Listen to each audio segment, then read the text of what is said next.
Are you ready to scale and outsource your business? Okay, let's go. Welcome to the Outsourcing and Scaling Show. I'm your host, Nathan Hirsch, a show where we talk about everything Amazon, Shopify, e-commerce, and digital marketing. Let's get started. Welcome back to Outsourcing and Scaling. I'm here with Ray K. Ray, how you doing today? I'm good. I'm a little bit sick, but just got up. Awesome. So Ray has been, for 10 years, worked with some of the biggest leaders out there, working with them on growing their sales. And his weapon of choice is the video camera, using video to help scale businesses. Ray, we're going to talk about all that. But first, let's take a gigantic step back. Talk to me about growing up. Were you a rebel? Were you a straight A student? Did you know you wanted to be an entrepreneur? My story is really not like usual one. Until 15, basically, I left my home at 15. I had a really big fallout with my parents. Relationship went down. So, and I didn't have like any examples whatsoever about business, about marketing. Pretty much like you living with the people that just worked, all their life and had no idea. So I had no skills. But then 15, I left my home and video I found. I kind of went into culinary, being a chef. But I found computers like the second year, and then that's it. Like I knew that's gonna be that, and then I kind of learned pretty much everything because without parents, you kind of like you want to feel your power back again. You belong. So I instantly like connected and felt that computers, graphics, all of that was really my thing, and I pretty much started learning video and yeah, I'm like just really at 19, I was planning suicide. And then the first thing I decided was I want to live. I had this moment where I was like, okay, I'm going to go or I'm going to stay. And really I realized how much I want to live. I just didn't know how. So that's why I was probably planning, somehow to get away from it. But then I didn't have skills. So, I tried to tumbled and, my idea about making in life was really just, taking advantage of people or, trying to somehow force things and then, you ruin relationship, etc. So I was at the point where the second decision in my life, what I made was like, okay, I never, ever again going to do anything that's going to hurt people. I'm only going to contribute. And instantly like that, I think the secret came into my life. And these amazing things started happening. And I started teaching that because I overcame, depression, things like that. And, video was always part of my life. But when I moved to UK, probably about when I was 25, so, I couldn't go through, I couldn't find any jobs I was working as a security guard, always taking my CVs, to companies, that animation video companies, and, nobody really took me on. So I was working like factory jobs, taking trash out, things like that. And then really I decided like, that's it. I'm never, ever going to do anything that I don't want. And I became like 5 days homeless, slept in a car that I borrowed from my ex. Wow. But because I did one thing, which was, and this is what I think where my marketing and sales understanding came from. I had this, just before I left the night job, I was also working, taking leaflets out, right? So putting, for a company, for like window company. And when I didn't have any, I wanted to change my job and really do what I want. I said, okay, so I know so many things. I do graphics, I do, videos, I know computers, I know how to fix them, all of that, networks. So I printed everything. I just had this idea, I'm going to print it out and I'm going to take to all these houses around around where I live. And I found a guy that basically connected through 4 or 5 connections, from that point, from living in the car, and then 3 years later, I've been working already with Russell Brunson, with Jordan Belfort, Wolf of Wall Street, Tony Robbins, Dan Kennedy, Bill Glazer, just, to name those guys. So that was my, that's kind of a really, really short story about who I am, how I became. But really along the way, I had to learn because the because the third decision I made when I wanted to share with people, this excitement that, the things that that I'm capable of, nobody cared. Like nobody cared. Everybody kind of always gone into argument with me, trying to prove, and then understood like I need to make somehow people that they will come to me, they will ask my help, they will pay me for my services, they will, pay me for advice. And that's how basically the marketing and sales came into my life and all these amazing people. Right. So what makes a good marketer nowadays? Because what makes a good marketer back in 2015 probably isn't the same as today. And you've worked with some of the best, you've helped some of the best. What separates an average marketer from a really good marketer? So I believe that one of the best, it's really about psychology. It's about understanding what people want, what people need. And if you can really, people buying, not what you're selling, people buying what they're buying. Okay. So you have to sell what they're buying. And that's one of the key things. And if you look honestly, it looks like everything changes. But, think about television doesn't change. It just changes the mediums, the quality, games that they don't change. It's just, right. Complexity, all of that. So if you look at marketing, even best ones, learn from somebody who never was on the internet, who was never doing even videos. They just, writing copy, but it was always a messaging. So when you think about video, that's one of the most important things. Video is really just the messaging that is wrapped in a different format, right? There's a difference between a book and a movie, but the movie is usually based on the book, and it's the same story, right? Told in a different way. So, what makes a good story? So Russell Brunson, when he worked with. When he was trying to understand how to develop stories, brought in somebody called Michael Hodge, and he talked about two stories.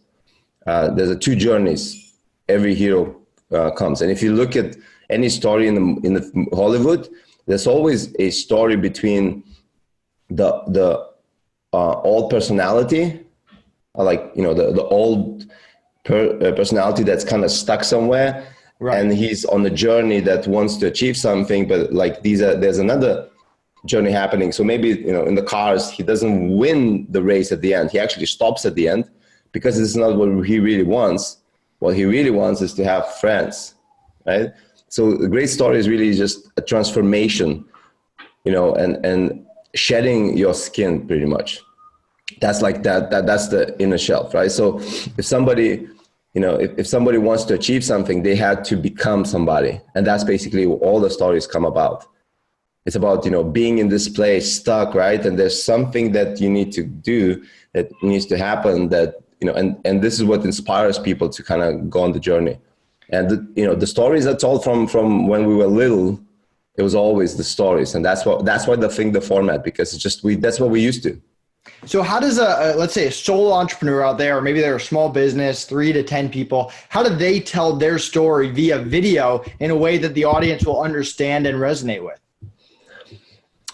So I worked with Jordan Belfort, and one thing I learned, there's kind of with selling, there's a lot, it looks like there's a lot of complicated things.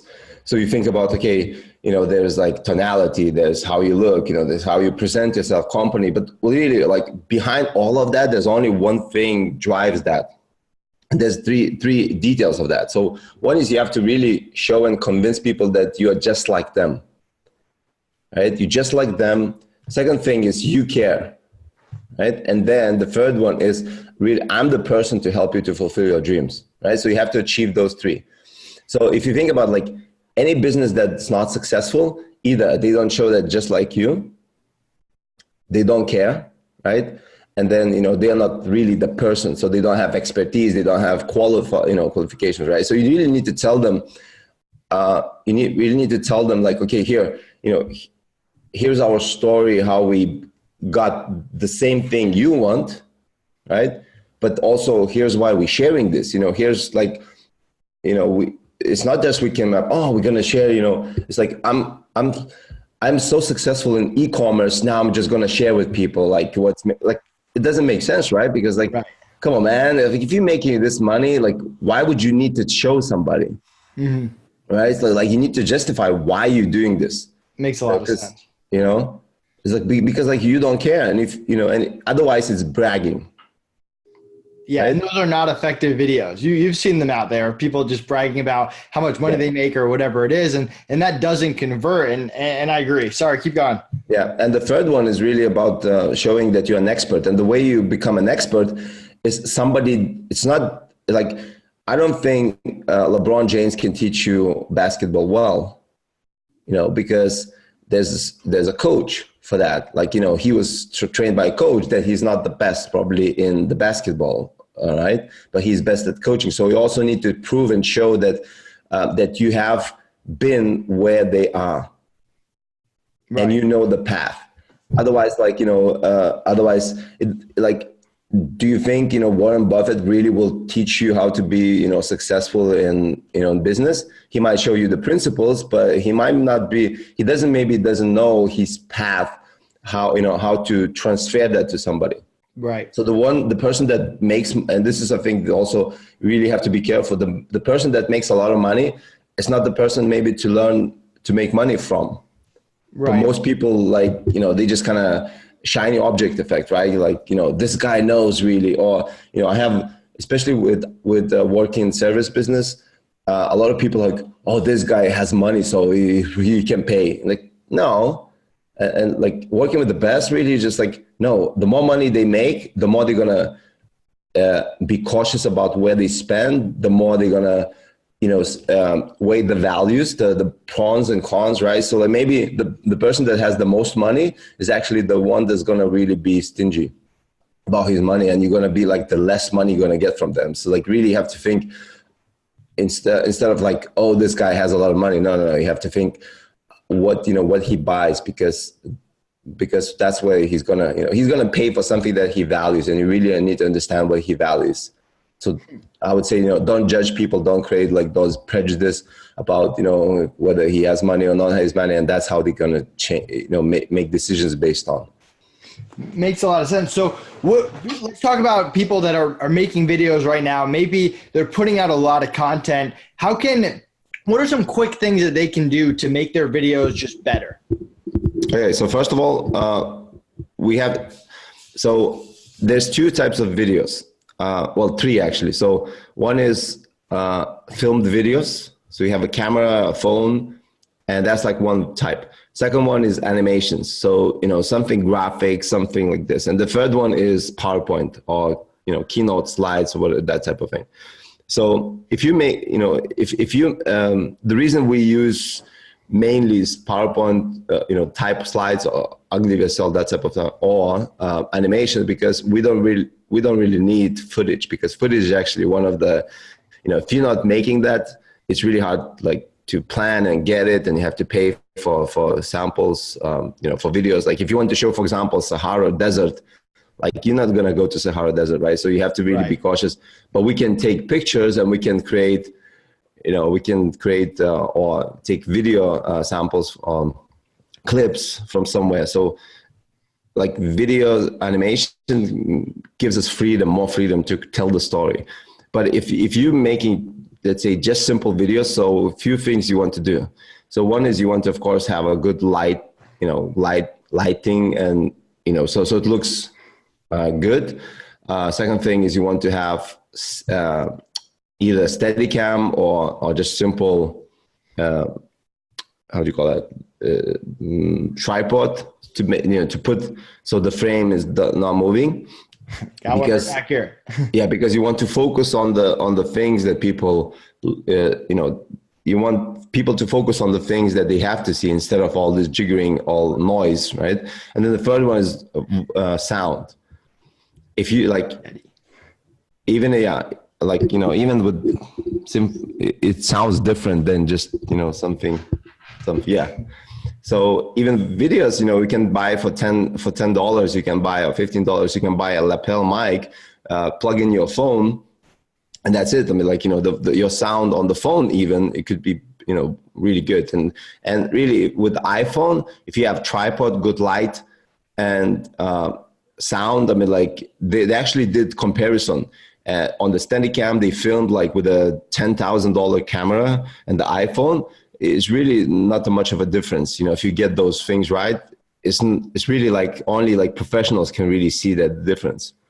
So you don't need that, right? So, and then the adding to the video is having your branding, right? That's the like most important thing. I need to somehow, TV shows have way the radio shows also have like the jingle. So you need to create some sort of a branding.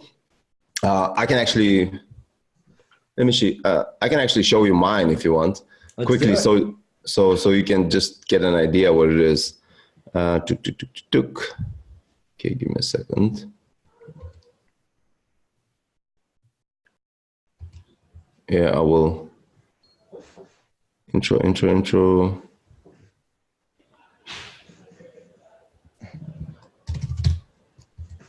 All right. This one. All right, I'll find it later. Yeah, so these are the most important things. And yeah, I'll find it later. All good. Yeah, so any last tips about video? Okay, so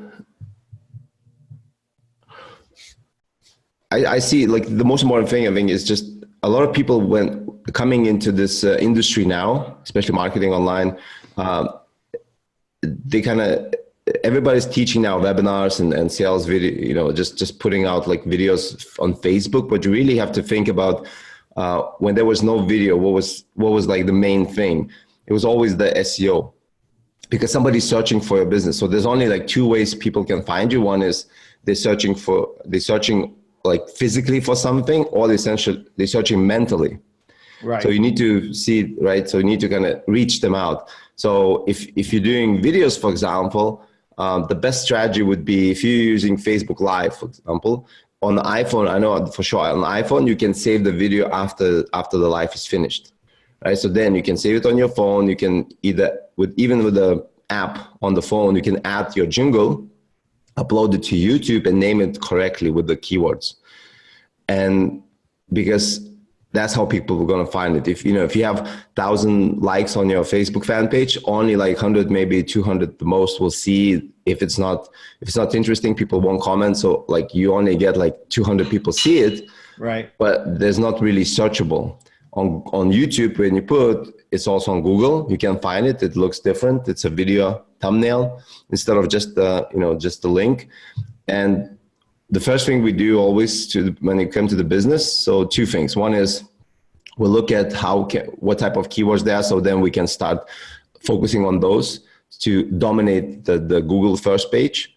And we do it, with video on YouTube, on other sites, doing really video SEO work. Even simple one really can make a difference, because most people, most companies, they don't really do that. If you look at like most companies, when they do videos, great videos, they don't name them correctly. So they're not searchable. And then on Facebook with the videos, we do giveaways, and we give away to any business when we come, we help and give away first product for free. And the way we do it, we basically create comments from that, and we use chatbots to send messages and really build the audiences.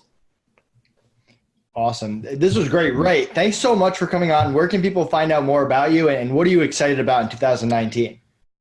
So this year at Funnel Hacking Live, we did amazing video. We got like Dean Graziosi, Billie Jean, Vince Reed, like really great marketers in the video.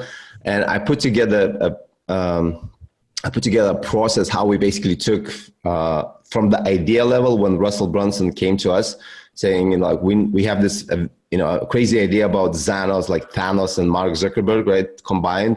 Yeah. And we're going to do this video, right? You know, so I made people disappearing. I actually brought an axe to the stage, and it was just, you know, crazy. So I put together a step-by-step process, how we took from this idea level to like the final video. You know, 4,500 people just in the event alone were watching on like 5 screens, and how, like, what it took, you know, how we got people, voiceovers, frameworks, everything pretty much that anybody can take this process and build out similar videos or any type of videos, you know, and they know exactly like what's the framework, how to save time and energy on that. So that's one of the most amazing thing for me now, because I can share that, what I've been doing behind the scenes most of the time. And yeah, you know, I'm looking to the next year event and create something even crazier. I think it will be 3D, and it'll be fun, like a short 3D movie with Russell and other people. I love it. I'm excited to see it. Thanks so much for coming on, and have a great rest of the day.